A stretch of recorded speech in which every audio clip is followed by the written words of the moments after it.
Turabasuhuje mwamfura mwe aho muherereye hose mukomeze kugubwa neza cyane. None ahangaha hari amakuru y'icyamamare Lady Gaga ari kugenda acaracara hirya no hino kuri za murandasi. Nuko Lady Gaga yatsindiye igihembo cya siporo Emmy kubera indirimbo yatanze mu marushanwa yabaye ya mbere mu marushanwa ya Super Bowl, yabaye ya mbere rwose.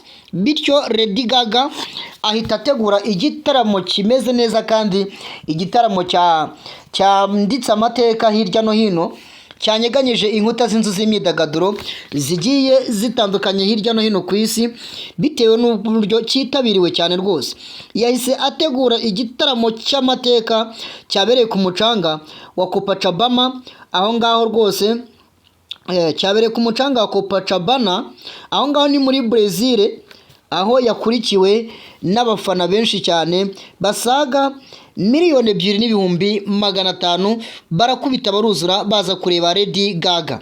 Ngira ngo Lady Gaga ni amateka yanditse atazibagirana. Uyu munsi wa none ni umunsi icyamamare Lady Gaga cyatsindiye igihembo cya siporo, bitewe n'uko indirimbo yatanze mu rushanwa ye yahize izindi, yatsinze, bityo ahitamo gushimisha abafanizi be, noneho abategura igitaramo cy'ubuntu cyo kubashimira. Reka turebe andi makuru ari kugenda acaracara hirya no hino kuri za murandasi, ariko cyane cyane ku bakunzi b'umuziki hano mu Rwanda.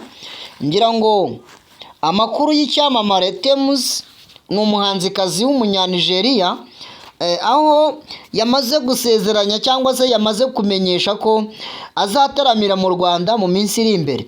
Bivuze ngo abantu benshi bakunda umuziki nyarwanda, abantu benshi bakunda umuziki w'amahanga, ndetse abantu benshi bakunda umuziki muri rusange, uyu Tems umuhanzikazi w'umunyanigeriya ari gutegura gutaramira mu Rwanda rwose mu minsi iri imbere, aho ngo yishimye kandi anejejwe no kuzataramira mu gihugu cy'u Rwanda.